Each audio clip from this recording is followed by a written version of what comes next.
Shalom jemaat GKA Gloria yang dikasihi Tuhan Yesus. Salam sejahtera bagi kita sekalian. Kami menyambut Bapak, Ibu, Saudara sekalian yang baru pertama kali beribadah melalui channel ini. Dimanapun Bapak Ibu berada, baik yang ada di Surabaya, di Indonesia maupun di luar negeri. Kami percaya kasih Tuhan yang menyatukan kita. Tuhan yang telah memanggil kita untuk beribadah kepadanya pagi ini. Mari kita mempersiapkan hati untuk datang beribadah kepadanya. Tuhan memberkati.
Selamat pagi jemaat sekalian.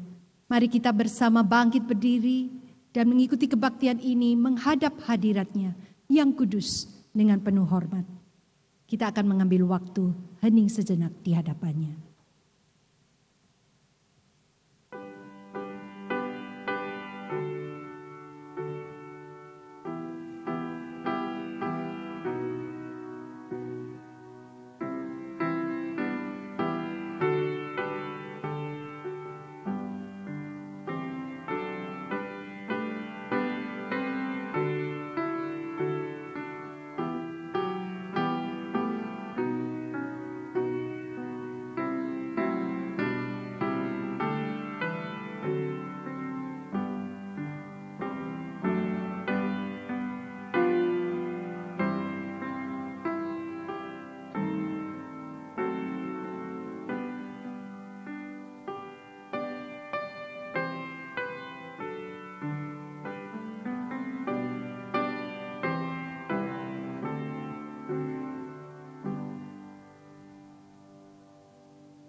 Pertolongan kita adalah dalam nama Tuhan Allah yang menjadikan langit dan bumi.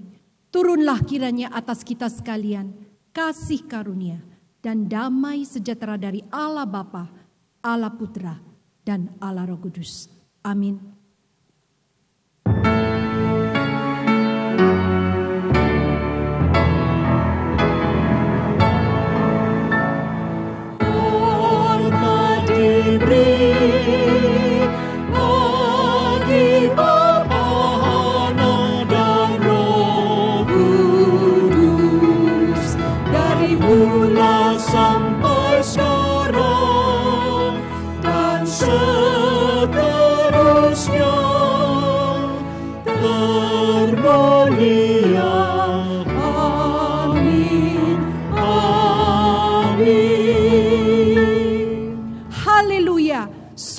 Bermasmur bagi Allah kita itu baik, bahkan indah, dan layaklah memuji-muji itu.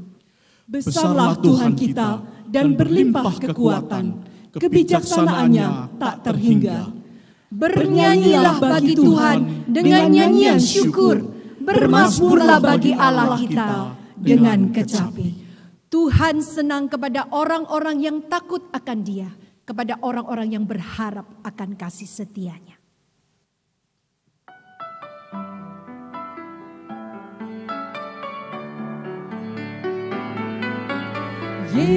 Yesus yang Maha Mulia, nama yang indah, Maha Mulia. Immanuel, Ia besertaku, Ia penebusku dalam hidup. Mari kita nyanyikan bersama, meyakininya. Yesus yang Maha Mulia, nama yang indah, Maha Mulia. Immanuel, Ia besertaku, Ia penebusku dalam hidup. Katakan sekali lagi dengan penuh penyembahan. Yesus yang Maha Mulia, nama yang indah, Maha Mulia.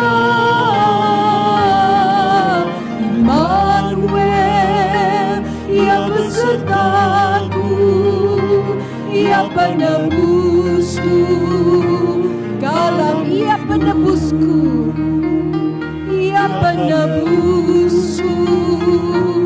dalam hidup. Indahlah Yesus, Raja dari segala raja. Indahlah Yesus, Raja alam raya, Allah dan manusia. Kau ku kasihi, Kau junjunganku, kemuliaanku yang bakal. Tuhanku Yesus, Tuhanku Yesus, Khalik langit bumi, Kaulah juru selamatku. Hormat dan mulia, puji dan bakti hanya ku berikan pada. katakan hormat dan mulia. Hormat dan mulia, puji dan bakti hanya ku berikan padamu.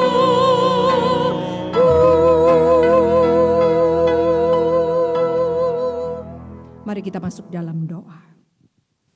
Ya Tuhan, Engkau adalah Allah yang layak terima puji dan sembah kami. Terima kasih Tuhan atas karya-Mu yang begitu sempurna. Engkau adalah Raja di atas segala raja, di atas langit dan di bumi. Hati kami penuh dengan luapan syukur, dan kami rindu untuk menikmati, bahkan mengalami hadirat-Mu. Hanya Engkau yang memahami isi hati kami, Karena Engkau adalah Allah sekaligus manusia yang sempurna. Engkaulah yang menciptakan kami dan yang rela turun ke dunia untuk menjadi juru selamat kami semua. Ampunilah segala kesalahan kami, jika seringkali kami mempertanyakan bahkan meragukan kehadiran-Mu, bahkan menyalahkan-Mu terutama dalam masa pandemi COVID ini. Sucikan segala dosa-dosa kami dan pulihkan kami kembali, serta teguhkan iman kami sehingga kami dapat datang dengan hati yang dekat kepada Tuhan. Inilah doa kami. Hanya demi nama Tuhan Yesus Kristus, Juru Selamat kami yang hidup, kami berdoa. Amin. Roma 5 ayat 21. Supaya sama seperti dosa berkuasa dalam alam maut, demikian kasih karunia akan berkuasa oleh kebenaran untuk hidup yang kekal oleh Yesus Kristus Tuhan kita. Jemaat dipersilakan duduk. Pernahkah saudara merasa putus asa dan kecewa? Karena selama ini mungkin doa saudara dan permohonan saudara sepertinya tidak dijawab oleh Tuhan. Terkadang kita mungkin putus harapan karena kita tidak bisa melihat tuntunan dan rencana Tuhan di depan kita. Fanny Crosby, seorang yang buta, dia pun pernah mengalami krisis. Waktu itu dia membutuhkan uang sebesar $5. Beliau tidak punya dan hanya dapat membawanya dalam doa. Dan tanpa diduga, tidak lama setelah dia berlutut dan berdoa, pintu diketuk dan ada seseorang yang berdiri di depan pintu memberikan uang sejumlah yang diperlukan. Hal itu membuat Fanny Crosby tertegun melihat tuntunan dan pemeliharaan Tuhan. Langsung terlintas dalam pikirannya bahwa sungguh indah tuntunan Tuhan. Lalu dia menulis puisi, kata-kata, dan melodi digubah oleh Dr. Robert Lowry. Terciptalah pujian ini. Biarlah pujian ini juga menjadi berkat bagi saudara dan saya. Melihat dengan mata iman, Tuhan yang akan memimpin jalanku. Tiada yang kutakutkan. Tuhan yang pimpin jalanku, tiada yang kutakutkan. Rahmat-Nya sungguh melimpah yang mempedulikanku. Dalam imanku terhibur dan damai ku dapatkan. Apapun yang menimpaku, ada Tuhan sertaku. Apapun yang menimpaku, ada Tuhan sertaku. Tuhan yang pimpin jalanku, pada jalan berliku. Anugerah-Nya tersedia, Dia beriku roti hidup. Langkahku letih dan lemah, jiwaku pun dahaga. Ayat-ayat dipancarkan, ku senang menerimanya. Air hayat dipancarkan, ku senang menerimanya. Marilah saudara kita tenang di hadapan Tuhan. Bawalah segala pergumulan saudara di hadapan Tuhan. Keluh kesah saudara, kekhawatiran saudara, bahkan kesedihan saudara. Ingatlah, manusia tidak dapat melakukan apa-apa, tetapi Tuhan dapat menuntun hari-hari kita, hari-hari di depan kita. Dan biarlah kita belajar untuk taat, untuk mengikuti Dia sesuai dengan waktunya.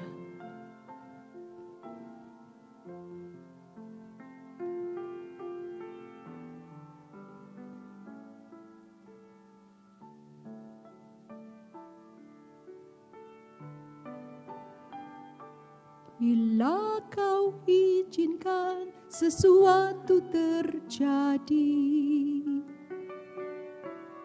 Ku percaya semua untuk kebaikanku. Bila nanti telah tiba waktumu, ku percaya kuasa-Mu memulihkan hidupku. Mari kita nyanyikan.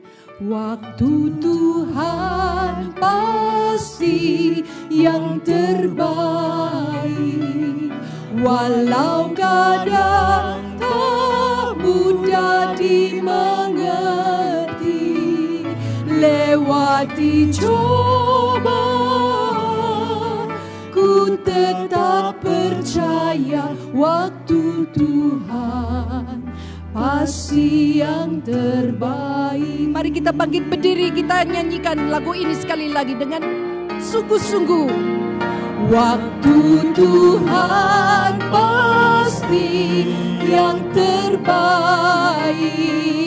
walau kadang tak mudah dimengerti. Lewati cobaan, ku tetap percaya waktu Tuhan pasti yang terbaik. Waktu Tuhan pasti yang terbaik.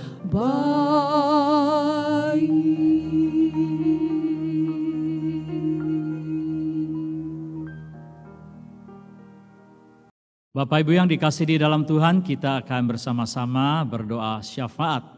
Marilah kita berdoa untuk beberapa hal, baik itu kebaktian hari ini, untuk kehidupan jemaat, negara dan bangsa kita. Mari kita berdoa. Tuhan di surga, kami sekali lagi mengucap syukur karena Tuhan masih memberikan kami kesempatan untuk beribadah, baik itu secara online. Tapi biarlah Tuhan menuntun, memimpin setiap jemaat supaya kami dimanapun berada, kami tetap memiliki hati yang beribadat. Tuhan, pakailah nyanyian, pakailah firman dan doa-doa yang kami panjatkan, bisa menjadi kekuatan penghiburan, sehingga di dalam ibadah ini setiap jemaat boleh memperoleh berkat dari Tuhan. Kami mengingat ada begitu banyak kegiatan, baik itu sekolah minggu, remaja, pemuda, maupun juga kegiatan lainnya. Di hari Rabu dan Sabtu kebaktian doa, Tuhan juga memimpin, menuntun supaya jemaat juga ikut ambil bagian, bahkan menikmati setiap kegiatan ini. Tuhan menolong, memimpin juga segala kegiatan gereja kami, baik itu Yayasan Abdi Mulia maupun juga Yayasan Sekolah, dan kami percayakan seluruh pelayanan misi juga ke dalam tangan Tuhan. Meskipun di dalam keadaan seperti ini, tetapi biarlah kami berusaha untuk mengabarkan Injil dan memberikan pelayanan-pelayanan yang menjadi berkat bagi banyak orang. Kami juga mengingat jemaat atau saudara kami yang iman sedang susah, sedang sakit. Tuhan memberikan penghiburan, Tuhan juga memberikan kekuatan. Bagi mereka yang di dalam kekurangan, Tuhan biarlah Engkau mengingat mereka. Cukupkanlah kebutuhan jasmani dan rohani mereka. Karena kami percaya Tuhan tidak akan meninggalkan mereka dimanapun mereka berada. Kami berdoa untuk negara dan bangsa ini ke dalam tangan Tuhan. Berikanlah hikmat bijaksana kepada Presiden, Wakil, dan Menteri, serta pemerintahan pusat dan daerah. Biarlah mereka sehati bagaimana menanggulangi segala permasalahan, baik itu masa-masa COVID-19 maupun juga dampak sosial, dampak ekonomi dan kehidupan. Kami percayakan ke dalam tangan Tuhan. Mohon Engkau terus menuntun setiap kehidupan kami. Jauhkanlah segala mara bahaya, kejahatan, dan juga segala pencobaan. Tuhan menopang, memimpin setiap kami. Terima kasih Tuhan, biarlah kami mengingat senantiasa doa Bapa kami yang telah Kau ajarkan bagi kami di dalam kehidupan ini. Bapa kami yang di surga, dikuduskanlah namamu, datanglah kerajaanmu, jadilah kehendak-Mu di bumi seperti di surga. Berikanlah kami pada hari ini makanan kami yang secukupnya, Dan ampunilah kami akan kesalahan kami, seperti kami juga mengampuni orang yang bersalah kepada kami. Dan janganlah membawa kami ke dalam pencobaan, tetapi lepaskanlah kami daripada yang jahat. Karena Engkaulah yang mempunyai kerajaan dan kuasa dan kemuliaan sampai selama-lamanya. Amin. Dengan tetap berdiri bersama gereja Tuhan di segala abad, mari kita ikrarkan pengakuan iman rasuli. Aku percaya kepada Allah, Bapa yang Maha Kuasa, Khalik langit dan bumi, dan kepada Yesus Kristus, Anaknya yang tunggal, Tuhan kita, yang dikandung dari Roh Kudus, lahir dari anak darah Maria, yang menderita sengsara di bawah pemerintahan Pontius Pilatus, disalibkan, mati dan dikuburkan, turun ke dalam kerajaan maut. Pada hari yang ketiga, bangkit pula dari antara orang mati, naik ke surga, duduk di sebelah kanan Allah, Bapa yang Maha Kuasa. Dan dari sana Ia akan datang untuk menghakimi orang yang hidup dan yang mati. Aku percaya kepada Roh Kudus, gereja yang kudus dan am, persekutuan orang kudus, pengampunan dosa, kebangkitan tubuh, dan hidup yang kekal. Amin. Jemaat dipersilakan duduk. Dalam menjalani hidup, kita membutuhkan seseorang. Seseorang yang dapat menolong kita agar hidup ini dapat terarah dan pasti. Tibalah saatnya kita datang mendekat kepada Sang Penolong ini. Biarlah kita sekali lagi diteguhkan melalui kebenaran firman-Nya.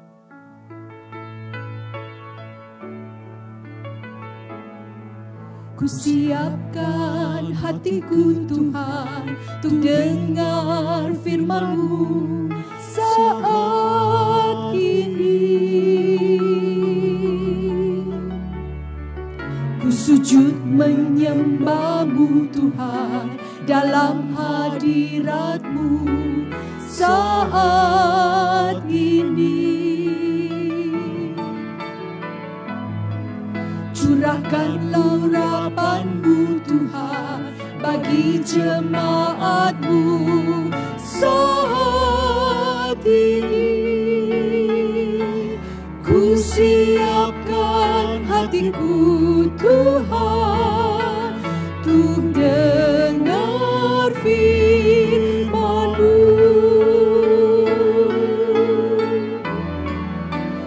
Firman-Mu tiada berubah,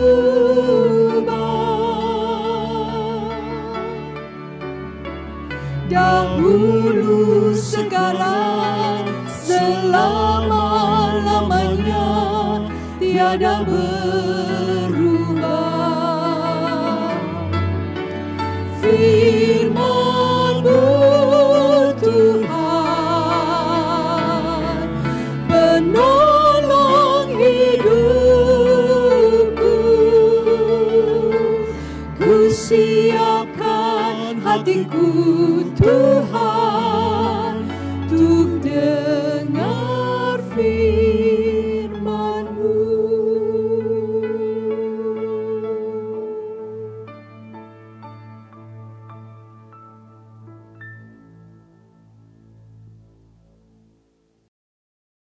Mari kita bersama-sama tundukkan kepala dan kita berdoa. Bapa di sorga, terima kasih untuk segenap kasih dan kebaikan yang masih bisa kami rasakan saat ini. Kami bersyukur kami tetap dilindungi, kami bersyukur kami tetap masih boleh menikmati banyak hal baik meskipun di tengah-tengah segala kondisi yang kurang. Tuhan, saat ini kami kembali rindu datang kepada Engkau. Kami rindu kembali mendengar sapaan-Mu Tuhan, untuk boleh menyegarkan hidup setiap kami, untuk boleh menguatkan setiap kami dan menopang kami menjalani hari-hari kehidupan setiap kami. Berkati waktu ketika kami akan membaca dan merenungkan firman Tuhan, pakai hamba-Mu di dalam segala kelemahan dan keterbatasan untuk menjadi saluran berkat-Mu bagi setiap jemaat Tuhan. Dengar doa setiap kami, demi Yesus Kristus Tuhan dan Juru Selamat kami. Kami berdoa, kami berserah diri. Amin. Selamat pagi jemaat yang kasih Tuhan. Shalom semuanya. Kita bersyukur meskipun kita saat ini berada di sebuah tempat yang berbeda satu dengan yang lain, ada di rumah masing-masing, tapi kita bersyukur kita punya Tuhan yang bisa disembah dimanapun kita berada. Tuhan yang hadir dan menyertai setiap umat gembalaannya. Maka hari ini kita mau bersama-sama kembali datang, menyampaikan segala hormat, syukur, puji kita kepada Tuhan, dan kita mau hidup datang mengenal Dia lebih dan lebih lagi. Mari jemaat yang kasih Tuhan, sebelum kita membaca firman Tuhan ini, tema sebagaimana yang sudah ditampilkan di layar rekan-rekan sekalian, temanya adalah seperti ini. Nanti saya akan jelaskan. Dan kita akan membaca satu bagian firman Tuhan yang terambil dari Injil Yohanes, pasal yang ke-5, ayat pertama hingga ayat yang ke-18. Injil Yohanes pasal 5 ayat pertama hingga ayat 18, saya mengundang setiap kita boleh membuka Alkitab kita masing-masing. Demikianlah bunyi firman Tuhan. Sesudah itu ada hari raya orang Yahudi dan Yesus berangkat ke Yerusalem. Di Yerusalem dekat pintu gerbang domba ada sebuah kolam yang dalam bahasa Ibrani disebut Bethesda. Ada 5 serambinya dan di serambi-serambi itu berbaring sejumlah besar orang sakit. Orang-orang buta, orang-orang timpang dan orang-orang lumpuh yang menantikan goncangan air kolam itu. Sebab sewaktu-waktu turun malaikat Tuhan ke dalam kolam itu dan menggoncangkan air itu. Barang siapa yang terlebih dahulu masuk ke dalamnya sesudah goncangan air itu menjadi sembuh, apapun juga penyakitnya. Di situ ada seorang yang sudah 38 tahun lamanya sakit. Ketika Yesus melihat orang itu berbaring di situ dan karena ia tahu bahwa ia telah lama dalam keadaan itu, berkatalah ia kepadanya, "Maukah engkau sembuh?" Jawab orang sakit itu kepadanya, "Tuhan, tidak ada orang yang menurunkan aku ke dalam kolam itu apabila airnya mulai goncang. Dan sementara aku menuju ke kolam itu, orang lain sudah turun mendahului aku." Kata Yesus kepadanya, "Bangunlah, angkatlah tilammu dan berjalanlah." Dan pada saat itu juga sembuhlah orang itu, lalu ia mengangkat tilamnya dan berjalan. Tetapi hari itu hari Sabat. Karena itu orang-orang Yahudi berkata kepada orang yang baru sembuh itu, "Hari ini hari Sabat dan tidak boleh engkau memikul tilammu." Akan tetapi ia menjawab mereka, "Orang yang telah menyembuhkan aku, dia yang mengatakan kepadaku, angkatlah tilammu dan berjalanlah." Mereka bertanya kepadanya, "Siapakah orang itu yang berkata kepadamu, angkatlah tilammu dan berjalanlah?" Tetapi orang yang baru sembuh itu tidak tahu siapa orang itu, sebab Yesus telah menghilang ke tengah-tengah orang banyak di tempat itu. Kemudian Yesus bertemu dengan dia dalam bait Allah, lalu berkata kepadanya, "Engkau telah sembuh, jangan berbuat dosa lagi, supaya padamu jangan terjadi yang lebih buruk." Orang itu keluar lalu menceritakan kepada orang-orang Yahudi bahwa Yesuslah yang telah menyembuhkan dia. Dan karena itu orang-orang Yahudi berusaha menganiaya Yesus karena ia melakukan hal-hal itu pada hari Sabat. Tetapi ia berkata kepada mereka, "Bapakku bekerja sampai sekarang, maka aku pun bekerja juga." Sebab itu orang-orang Yahudi lebih berusaha lagi untuk membunuhnya, bukan saja karena ia meniadakan hari Sabat, tetapi juga karena ia mengatakan bahwa Allah adalah Bapanya sendiri. Dan dengan demikian ia menyamakan dirinya dengan Allah. Demikian jauh firman Tuhan dibacakan, selamat dan berbahagia bagi setiap kita membaca, merenungkan, terlebih lagi yang hidup di dalamnya.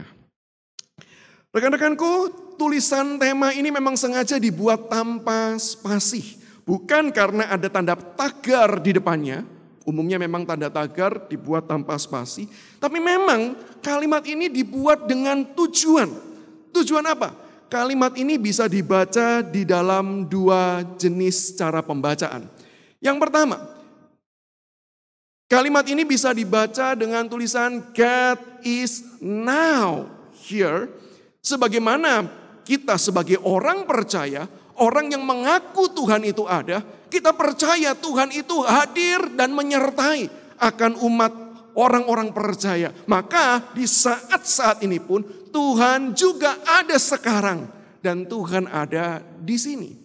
Tetapi bukankah juga bisa dibaca dengan cara pembacaan yang kedua, yaitu God is nowhere. Yang artinya Tuhan itu tidak ada di mana-mana.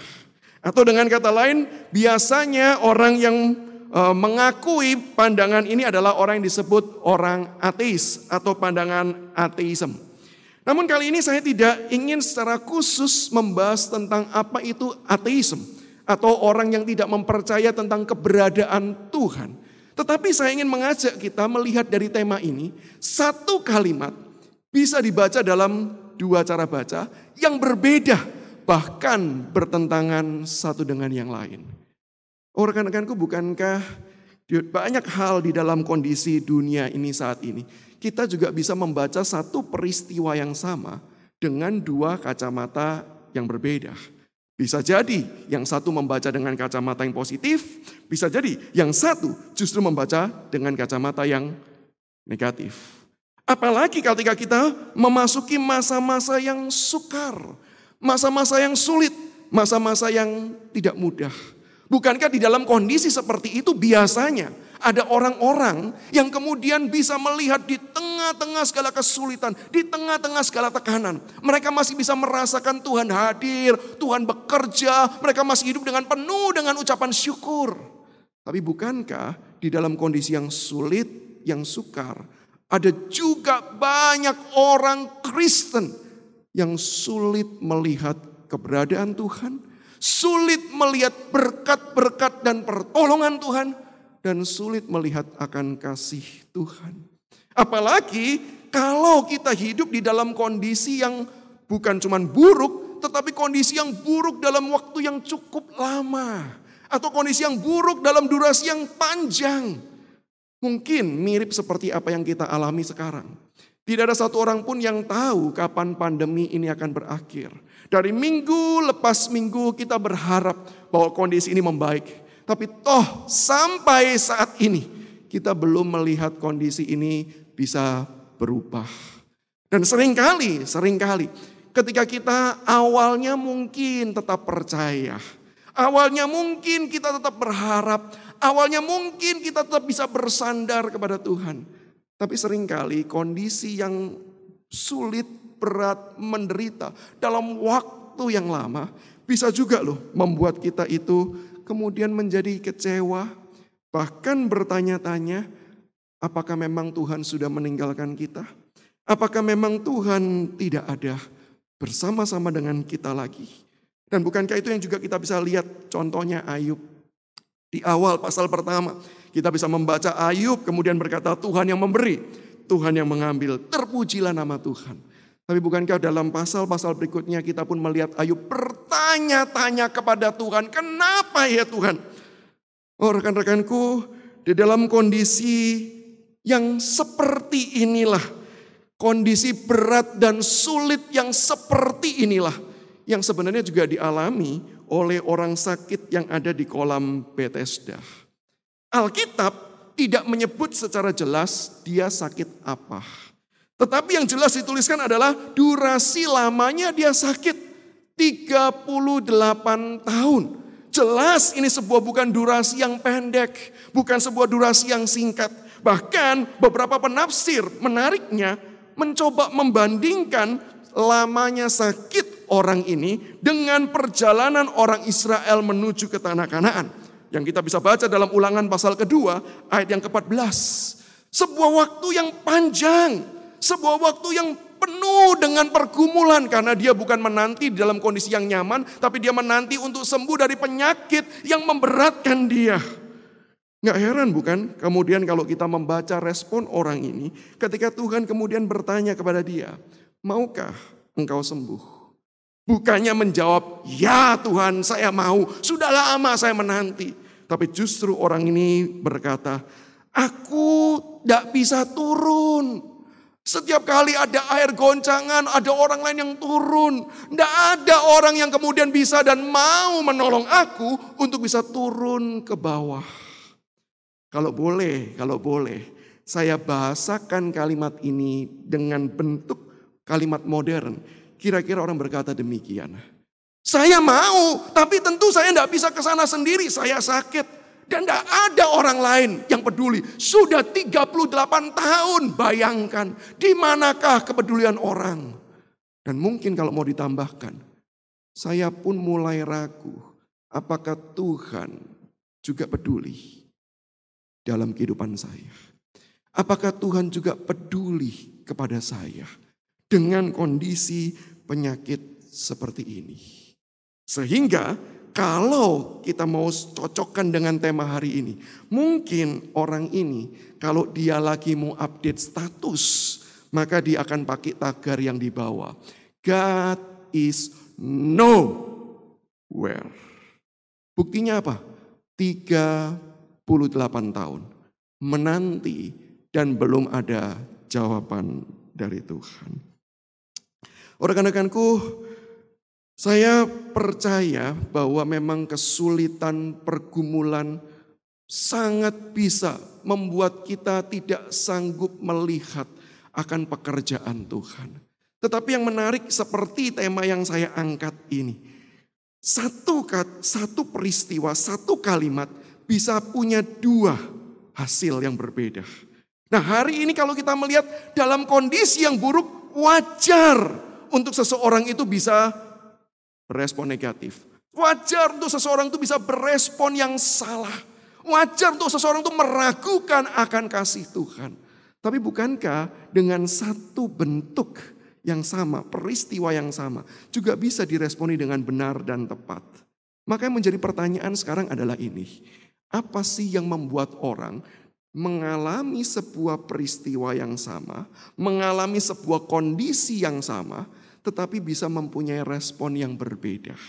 Apa penyebab bisa munculnya perbedaan respon ini? Saya mencatat ada dua setidaknya perbedaan atau dua hal, dua cara pandang yang membuat orang itu bisa menghasilkan respon dengan berbeda. Cara pandang yang pertama adalah cara pandang semacam ini, yaitu keberadaan dan kebaikan Tuhan itu diukur dari kenyamanan diri. Bukankah hal ini cukup sering dan wajar dan mungkin juga terjadi dalam kehidupan kita? Kita mengukur Tuhan itu menyertai, kita mengukur Tuhan itu baik dari apa? Adanya berkat. Kalau adanya berkat, adanya hal-hal baik yang terjadi dalam kehidupan kita, kita dengan mudah bisa kemudian berkata, iya jelas karena ada Tuhan dan Tuhan menyertai hidup saya. Tetapi mungkin kita akan jauh lebih sulit untuk mengatakan Tuhan hadir, Tuhan tetap baik, Tuhan tetap setia kalau kita hidup di dalam kondisi yang buruk dan dalam durasi yang lama. Hal itu karena cara pandang kita, karena kacamata. Nah, maka sengaja saya gunakan gambar kacamata. Karena apa? Itulah selama ini yang cara kita membaca Tuhan. Cara kita mencoba melihat Tuhan. Kalau ada berkat, kalau ada hal yang baik, maka di situ ada penyertaan, ada kasih, dan Tuhan itu nyata. Rekan-rekanku, itulah juga yang sebenarnya digunakan oleh orang sakit ini. Orang sakit ini mengukur penyertaan, kasih, keberadaan Tuhan juga dari sudut pandang kenyamanan diri. Loh, tahu dari mana? Tahu dari cara orang ini kemudian memberikan jawaban.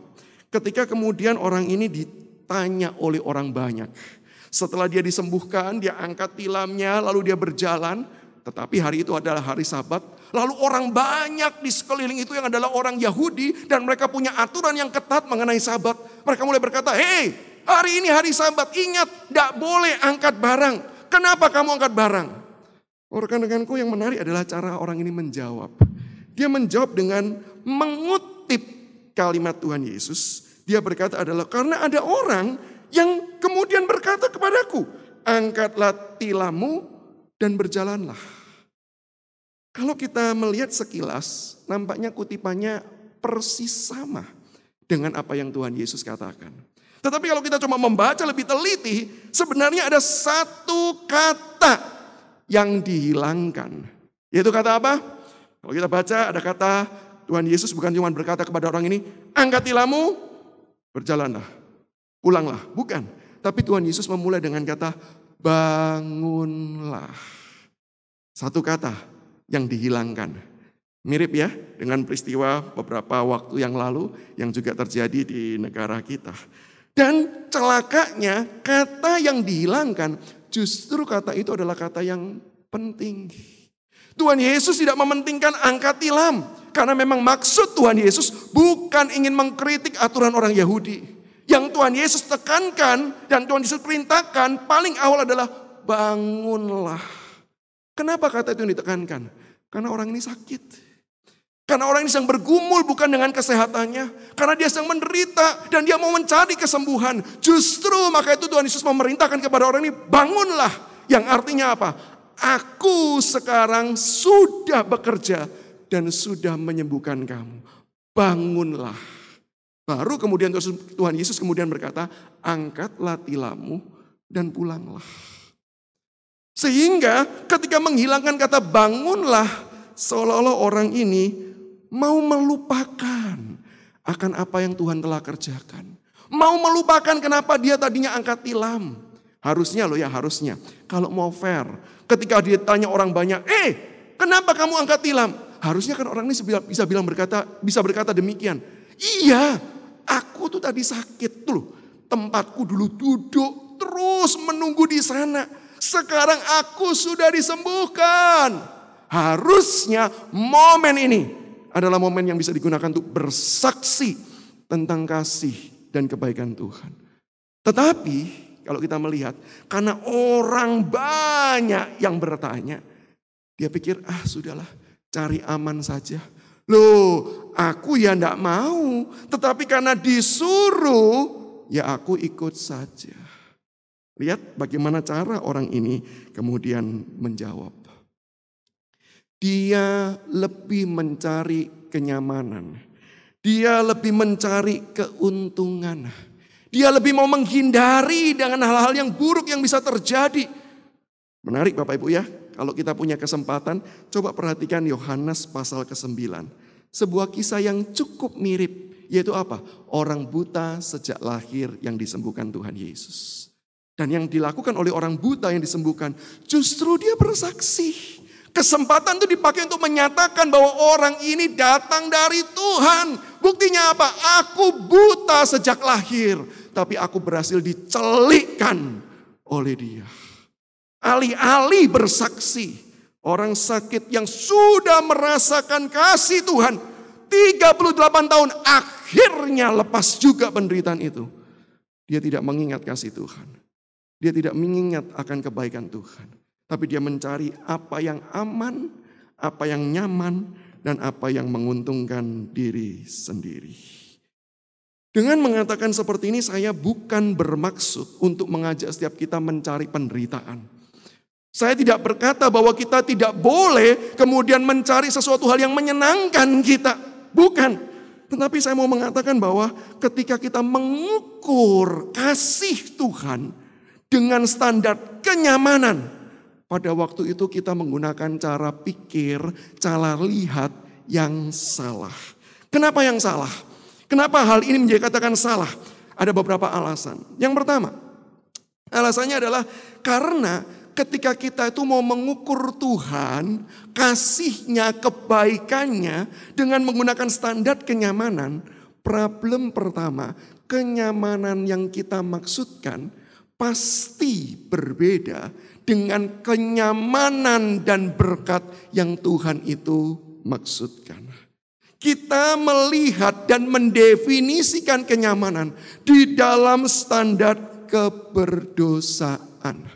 Saya tekankan di sini karena saya yakin dan percaya, barang siapa orang mengikut Tuhan, hidupnya bisa jadi dalam pergumulan, tapi orang tersebut akan berkata, that's okay, saya kuat bukan karena saya mampu, karena ada anugerah Tuhan yang kuat menopang saya. Sehingga kalau tanya, hidupmu senang atau tidak? Hidupmu nyaman atau tidak ketika mengikut Tuhan? Yang sulit dan menderita. Maka saya percaya orang Kristen yang sejati akan berkata, saya tetap nyaman. Meskipun ada tantangan dan pergumulan.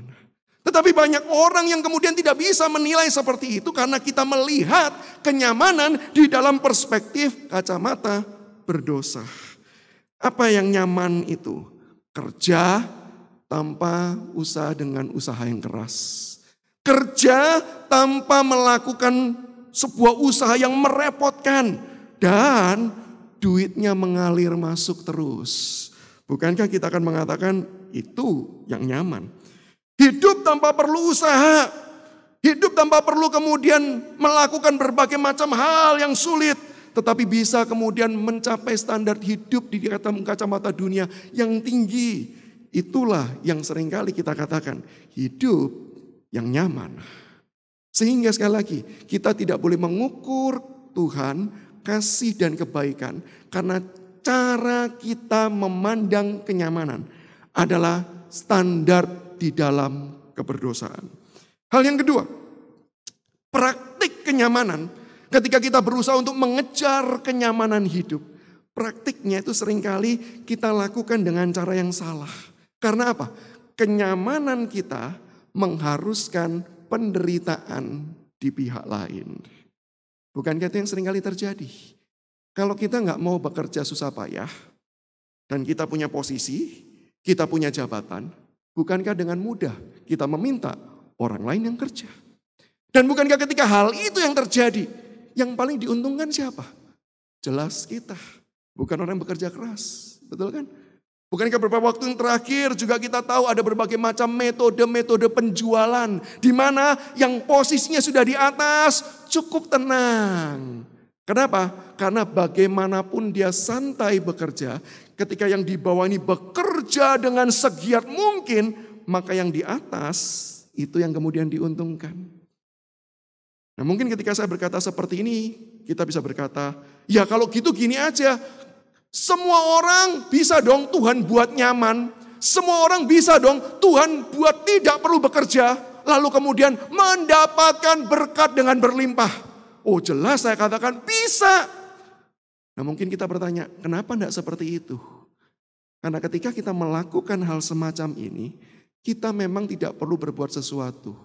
Tapi kita meminta Tuhan yang mengerjakan bagi kita.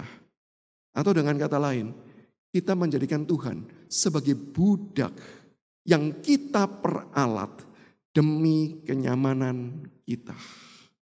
Hal seperti inilah yang membuat kita tidak cocok kalau membaca Tuhan yang maha baik dengan cara pikir dan cara tindak laku seperti ini. Dan alasan yang ketiga, ketika kita mau dibentuk secara karakter, pembentukan karakter itu tidak bisa meniadakan penderitaan. Saya langsung kasih contoh saja ya. Saya seorang dosen. Kalau andai kata nih, sebagai dosen saya berkata kepada mahasiswa-mahasiswi, rekan-rekan mahasiswa tidak perlu masuk kelas, tidak perlu belajar, tidak perlu mengerjakan tugas dan ujian. Saya jamin nilai kalian A. Sekarang saya mau tanya, mahasiswa kan tetap punya pilihan, mau belajar atau tidak belajar. Kalau tidak belajar bisa A, belajar pun bisa A. Sekarang saya mau tanya, kira-kira ya, kalau di tempat ini jemaat masih ada yang sekolah dan mahasiswa, kan paling setidaknya kita semua pernah sekolah. Kira-kira kita pilih yang mana? Belajar atau tidak? Kalau kita berkata, oh saya akan tetap belajar Pak, kemungkinannya cuma dua. Satu, kita adalah orang suci luar biasa. Atau yang kedua, kita pembohong. Saya yakin kalau itu pertanyaan juga ditujukan kepada saya yang juga pernah sekolah, maka saya akan segera menjawab tanpa berpikir panjang. Yakin ya, tanpa belajar, tanpa masuk, tanpa kerja tugas A. Yakin, jelas jalan itu yang dipilih, bukan? Sehingga tujuan pendidikan yang harusnya mendidik orang untuk kemudian menjadi tipe pembelajar. Yang penting kan bukan nilainya, yang penting kan proses belajarnya. Bukankah itu yang penting? Itu gak akan terwujud, bukan? Tetapi dengan adanya tugas, dengan adanya tanggung jawab, dengan adanya sesuatu hal yang harus orang kerjakan di dalam segala hal yang mungkin tidak menyenangkan. Justru disitulah pembentukan karakter terjadi. Tanpa proses, tanpa penderitaan, pembentukan karakter tidak akan bisa terjadi. Maka tidak mengherankan Paulus dalam Roma 8, 28-29. Paulus mengatakan Allah memakai segala sesuatu. Apa? Hal yang baik Tuhan pakai. Tetapi juga hal-hal yang buruk Tuhan juga pakai. Untuk apa? Mendatangkan kebaikan. Apa kebaikannya? Menjadikan setiap pribadi semakin serupa dengan gambaran Allah. Tuhan bisa pakai hal-hal yang buruk. Tuhan bisa pakai penderitaan. Justru di dalam segala hal yang buruk itu, Tuhan bisa pakai untuk apa? Membentuk dan mengajak kita bertumbuh menjadi semakin serupa dengan Dia. Maka C.S. Lewis dengan tepat mengatakan, di dalam penderitaan Allah berteriak. Pain itu adalah megafon dari Allah untuk boleh mengajak manusia mengarah melihat kepada Dia dan kemudian hidup di dalam Dia. Maka rekan-rekanku, Bapak Ibu Saudara sekalian, hari ini kalau kita menggunakan kacamata, mengukur kasih kebaikan Tuhan dengan kacamata kenyamanan. Yuk kita ganti kacamata kita. Nggak perlu ke optik. Datanglah kepada Tuhan. Minta Ia merubah. Merubah menjadi apa? Mari kita mengubah kacamata kita menjadi kacamata seperti ini. Kebaikan dan anugerah Tuhan itu sanggup memakai penderitaan dan kesulitan untuk alat pembentukan kita. Hari ini kita semua hidup sulit. Hari ini nggak satu orang pun hidup dengan mudah. Kita bisa menggerutu, kita bisa protes, tapi mari kita juga bisa menggunakan sebagai satu langkah pertumbuhan kita. Masa-masa sulit, masa-masa berat ini Tuhan pakai untuk membentuk kita menjadi pribadi semakin serupa dengan Dia. Kacamata kedua yang seringkali juga dipakai orang sehingga membaca satu peristiwa dengan cara yang negatif. Apa kacamatanya? Yaitu keberadaan dan kebaikan Tuhan diukur dari kesesuaian jalan yang kita harapkan. Tentu ketika kita menghadapi masalah, kita mempunyai bayangan harusnya endingnya seperti ini. Kita punya mimpi jalan hidup kita itu berjalan seperti apa. Kita punya harapan solusi yang harusnya terjadi seperti apa. Tetapi ketika Tuhan itu bertindak di luar itu, seringkali kita nggak suka. Seringkali kita nggak cocok. Sehingga kemudian ketika Tuhan menjawab, memberikan solusi terhadap pergumulan kita berbeda dengan yang kita harapkan. Seringkali di waktu itu kita juga protes kepada Tuhan. Dan bukankah itu yang kemudian sekali lagi tercermin dari kehidupan orang yang sakit ini. Ketika Tuhan tanya, mau nggak sembuh? Ini pertanyaan yang simpel sekali. Harusnya tinggal jawab yes or no. Dan bukankah harusnya jelas jawabannya, iya dong mau sembuh. Tapi orang ini justru berkata apa? Oh Tuhan, setiap kali kolam itu goncang, gak ada yang menurunkan aku ke sana. Atau dengan kata lain orang itu mau berkata, Tuhan bagaimana aku bisa sembuh? Jalannya loh, gak ada yang menolong aku. Aku gak bisa masuk ke dalam ketika malaikat turun dan menggoncang air itu. Perhatikan, ironis sekali. Karena apa? Ketika mata perhatian orang sakit itu melihat solusi hanya di kolam, melihat solusi hanya datang ketika malaikat utusan Tuhan turun. Tuhan yang memberikan kesembuhan sedang ada di sampingnya. Ironis kan ya? Ketika dia mau menantikan kesembuhan dan dia berpikir jalannya cuman ini. Ternyata Tuhan, dan ini bukan malaikat, Tuhan itu sendiri yang datang menyapa dan hendak menyembuhkan orang tersebut. Dia salah fokus. Mungkin sebagian kita akan berkata, jelas dia bisa salah fokus. Kenapa? Ya Yesus tidak memperkenalkan diri dulu sih. Coba Yesus datang dan memperkenalkan. Kenalkan Yesus anak Allah. Mungkin orang tersebut akan langsung mengarahkan perhatiannya kepada Yesus dan berkata, tolong sembuhkan aku. Bisa jadi orang itu salah fokus karena dia tidak mengenal siapa Tuhan. Bisa jadi dia salah fokus karena dia nggak tahu itu pekerjaan Tuhan. Tapi saya mau katakan enggak sih. Pada fakta dan realitanya bukan seperti itu. Seringkali kalaupun kita tahu Tuhan itu bekerja dengan cara yang lain, tapi beda dengan kita. kita belum tentu kok suka. Satu contoh, saya dengar cerita ini dari orang langsung yang mengalaminya. Seorang rekan hamba Tuhan pernah cerita, dia pernah mengalami sebuah masa kesulitan karena anaknya sedang ada di luar negeri untuk sekolah dan butuh biaya. Tanpa biaya itu anaknya harus pulang, yang artinya seluruh hal yang selama ini sudah dilakukan gagal dan harus memulai lagi dari awal. Maka rekan hamba Tuhan ini bergumul bagaimana caranya untuk kemudian bisa mencukupi kebutuhan finansial anaknya yang ada di luar negeri. Dia sudah berdoa, dia sudah melayani dengan baik, dia sudah bersandar dan bergantung kepada Tuhan. Apa hasilnya? Tidak terjadi apa-apa. Nggak ada berkat langsung turun. Nggak ada telepon dari konglomerat dan berkata, saya transfer sekarang ya. Enggak. Sampai akhirnya di satu titik hamba Tuhan ini memutuskan. Ya sudahlah, satu-satunya rumah yang dimiliki dijual. Untuk apa? Membiayai. Di poin itu waktu rekan hamba Tuhan ini cerita, dia bertanya, Tuhan kenapa sih kok Tuhan tidak kasih? Kenapa sih kok Tuhan tidak jawab? Tapi kemudian rekan hamba Tuhan ini bercerita, di dalam kondisi dia sudah jual rumah, dia sudah kirim uangnya untuk pembayaran. Lalu dia besuk ke jemaat. Dan ada seorang ibu tua yang dikunjungi, lalu kemudian ditanyai pergumulannya, cerita setelah mau didoakan. Lalu kemudian ibu itu tanya balik, Bapak mau didoakan apa?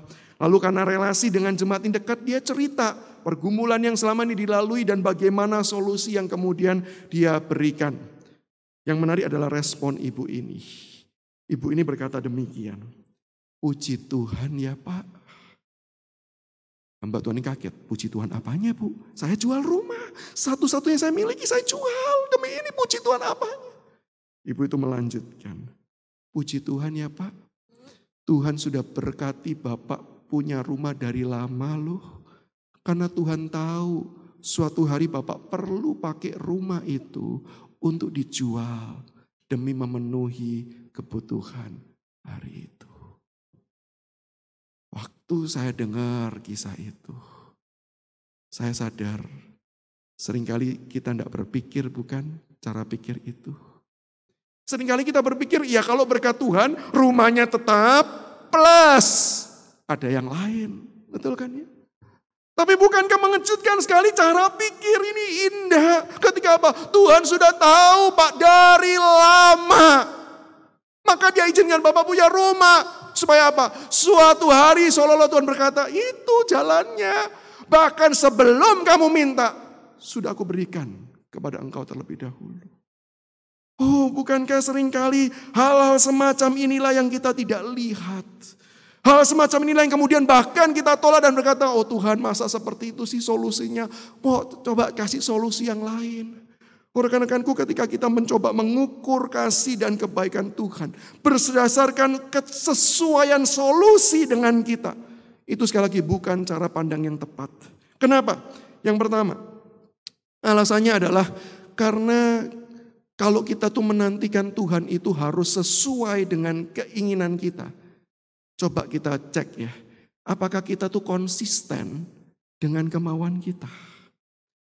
Kita mau berkata, Tuhan ikuti saja kehendakku. Tapi kalau kita lihat-lihat, kalau kita pikir-pikir, kadangkala kita tidak mau loh Tuhan ikuti kehendak kita.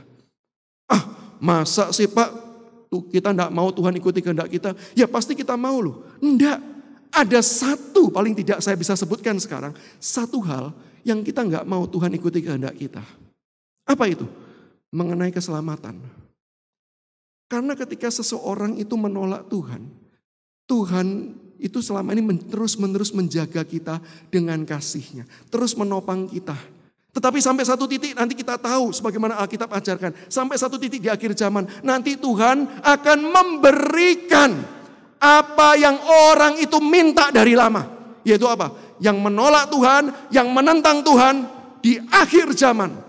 Tuhan ketika menghakimi dia akan berkata, kamu masih mau nolak aku? Oke, sekarang momennya saya kasih apa yang kamu inginkan. Apa itu?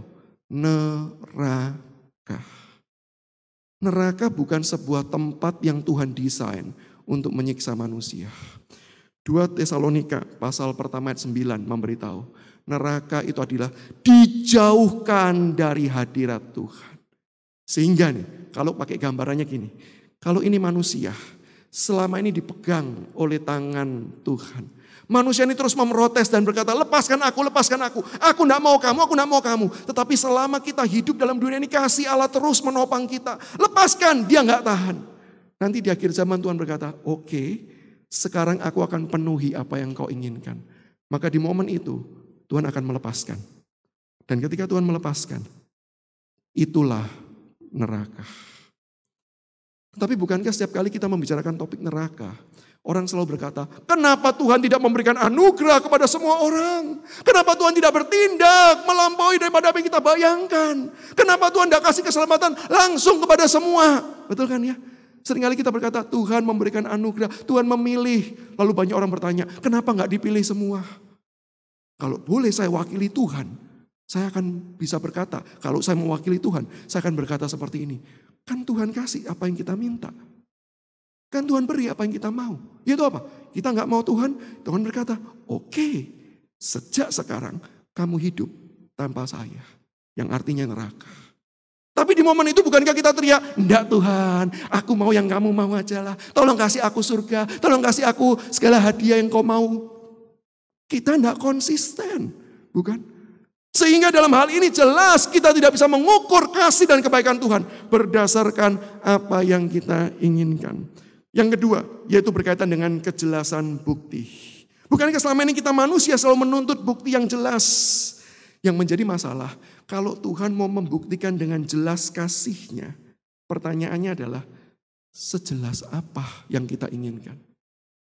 Kalau Tuhan itu selalu mengikuti keinginan kita, maka kasih Tuhan semakin tidak jelas.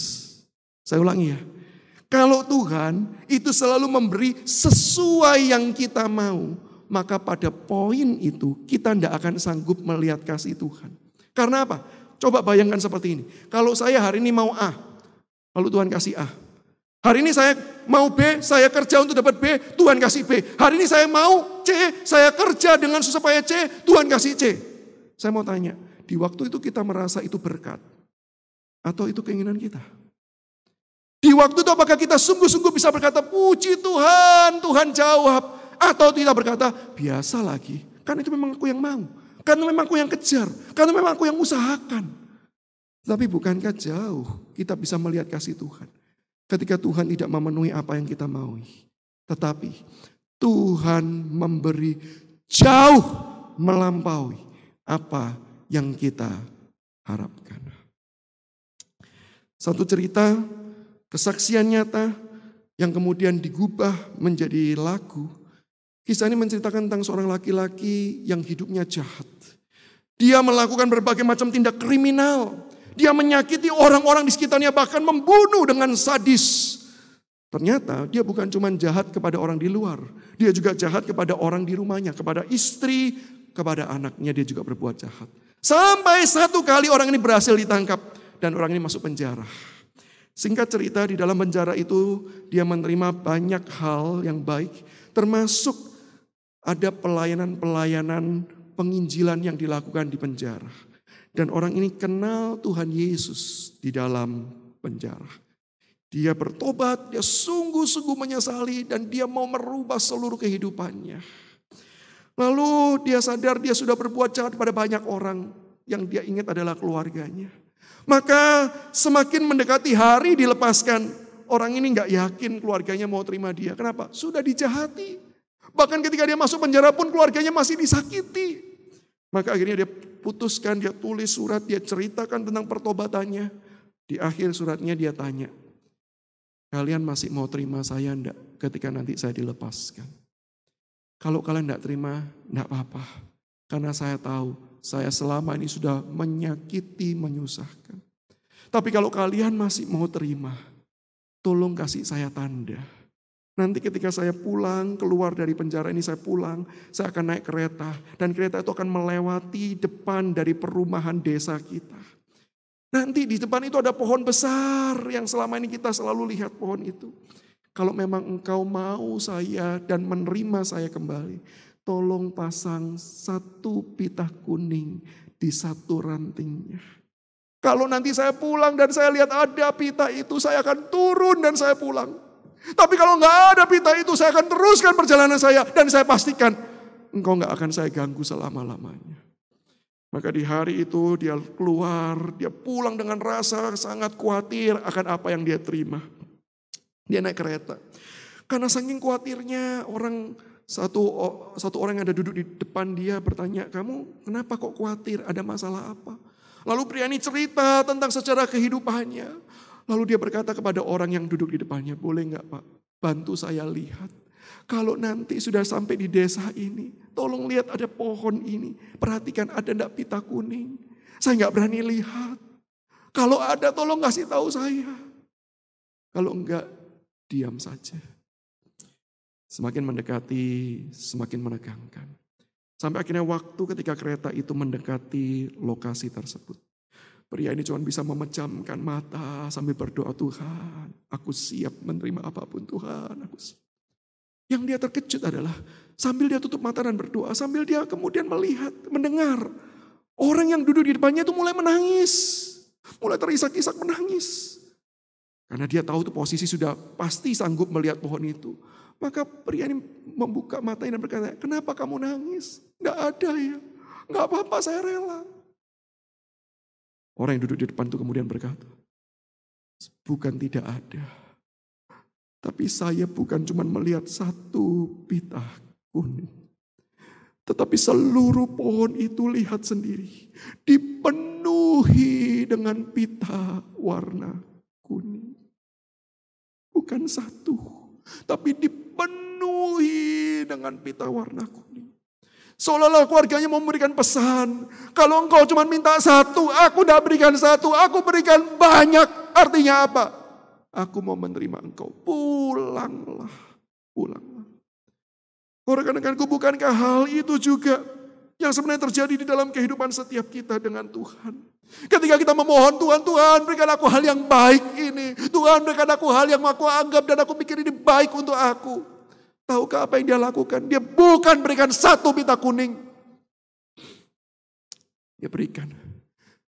Mengisi seluruh pohon itu dengan pita warna kuning. Dan bukankah itu yang dia tunjukkan ketika kita berkata, Tuhan, aku mau hidupku baik. Tuhan tidak hanya beri berkat-berkat jasmani. Tuhan hanya tidak kirim orang untuk cukupkan kebutuhan kita. Tuhan hanya tidak kirim orang-orang untuk menyampaikan firman bagi kita. Tapi yang Tuhan lakukan, dia buka tangannya. Dia mati di atas kayu salib bagi setiap kita. Bukankah itu ribuan pita kuning yang dia pasang bagi kehidupan setiap kita. Supaya apa? Supaya kita tahu dia tidak memberi seperti apa yang kita minta. Tapi dia memberi melampaui apa yang kita minta. Sehingga mari kita ganti lensa kita. Kasih dan kebaikan Tuhan yang diberikan itu melampaui. Dan itu menjadi jaminan. Jaminan apa? Kalau dia sudah mau mati, kalau dia sudah berkorban nyawa di atas kayu salib, menyatakan kasih bagi setiap kita. Hari ini kalau kita butuh kasih Tuhan, hari ini kalau kita butuh akan penyertaan Tuhan, Tuhan mau katakan, mati aja aku rela. Apakah yang aku tidak akan kerjakan untuk engkau? Hari ini kalau di dalam kondisi kita bergumul dan kita mengalami kesulitan dan kesusahan, kita membutuhkan Tuhan, tolong saya. Kita mungkin punya gambaran harusnya seperti apa solusinya. Tapi mungkin itu tidak yang terjadi. Tapi saya yakin dan percaya. Kalau bukan itu yang terjadi, berarti Tuhan sedang mengerjakan yang jauh lebih indah dari apa yang kita harapkan dan inginkan. Maka rekan-rekanku, hari ini saya tidak tahu pergumulan kita masing-masing. Saya tidak tahu apa yang kesusahan yang kita alami. Tapi ketika kita sungguh-sungguh rindu, Tuhan itu boleh menjawab doa kita. Jangan paksa dia mengikuti kehendak kita. Izinkan dia bekerja. Karena dia sanggup melakukan jauh lebih indah dari apa yang kita harapkan. Dan kalau saat ini kita belum bisa melihat semua pekerjaan baik tersebut, saya menutup dengan satu bagian tulisan dari Charles Spurgeon. Dia menuliskan yang kemudian menjadi sebuah teks lagu. God is too wise to be mistaken. Allah itu terlalu bijaksana untuk dia bisa berbuat salah. God is too good to be unkind. Allah itu terlalu baik untuk bisa bertindak yang tidak baik. So when you don't understand, when you don't see His plan, when you can't trace His hand, ketika hidupmu tidak bisa dimengerti, kita tidak bisa melihat akan rencananya, kita tidak bisa melihat tangannya sedang bekerja. Trust His heart. Percayalah hatinya. God is too wise to be mistaken. God is too good to be unkind. So when you don't understand, when you don't see His plan, when you can't trace His hand, trust His heart. Mari kita tundukkan kepala, kita berdoa.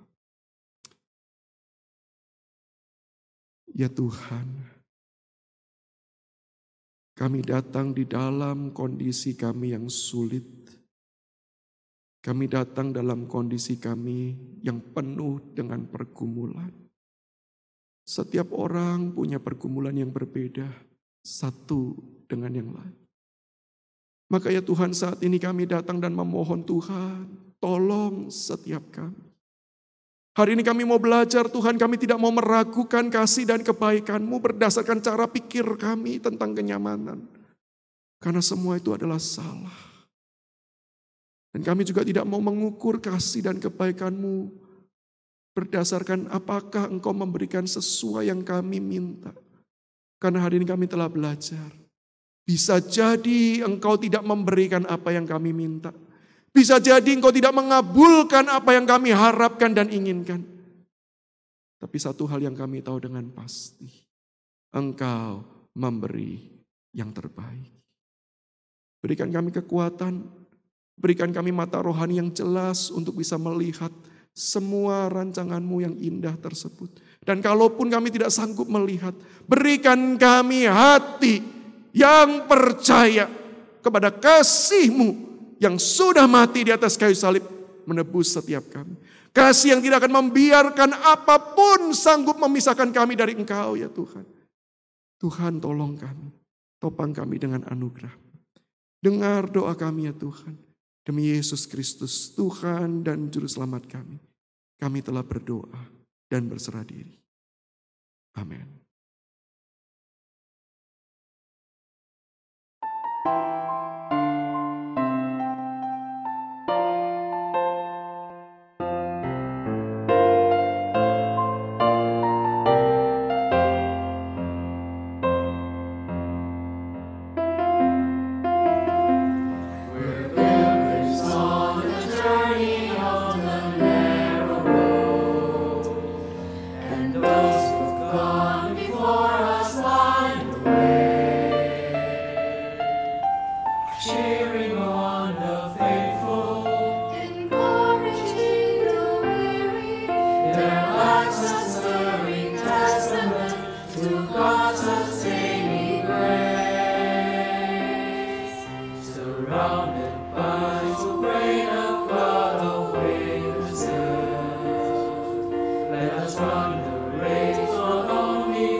To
Dalam kesempatan ini, mari kita memberikan persembahan dengan cara scan QRIS atau transfer ke rekening gereja masing-masing. Kiranya Tuhan memberkati persembahan kita.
Kita nyanyikan.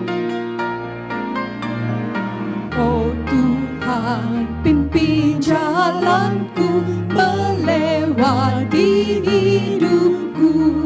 Ku lemah, Kau Maha Kuasa, tanganmu memegangku. Roti surga, berikanlah padaku. Berikanlah padaku. Pancarlah sumber air hidup, agar ku tak dahaga. Ku dilindung dan dipandu, agar ku tak tersesat. Sambil bangkit berdiri. Oh Tuhanku yang perkasa, jadilah perisaiku, jadilah perisaiku. Ya Tuhan, terima kasih akan segala kebaikan dan anugerah-Mu. Pemeliharaan-Mu nyata pada setiap kami. Kami bersyukur Engkau Allah yang selalu ada bagi kami. Biarlah kami dapat selalu konsisten dalam mengikut Engkau, meski harus melewati segala kesulitan di dalam hidup ini. Karena kami tahu semua itu Engkau izinkan untuk mendatangkan kebaikan bagi kami semua. Terima kasih Tuhan, berkatilah persembahan kami, dan kami serahkan kehidupan di depan kami hanya ke dalam tangan-Mu. Di dalam nama Tuhan Yesus, Juru Selamat kami yang hidup, kami berdoa. Amin. Bagi Dia satu-satunya Allah yang penuh hikmat oleh Yesus Kristus, segala kemuliaan sampai selama-lamanya.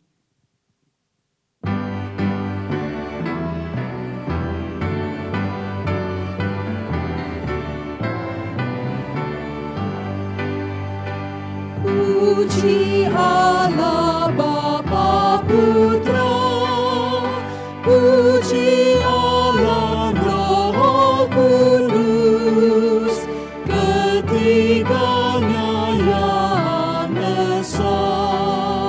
Pohon selamat sumber berkat. Amin.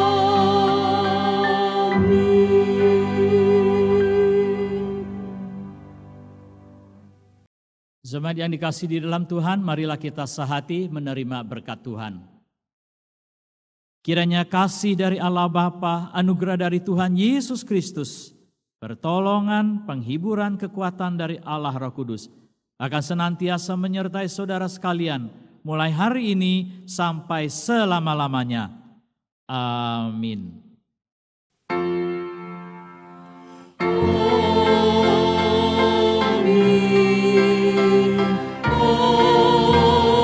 Amin.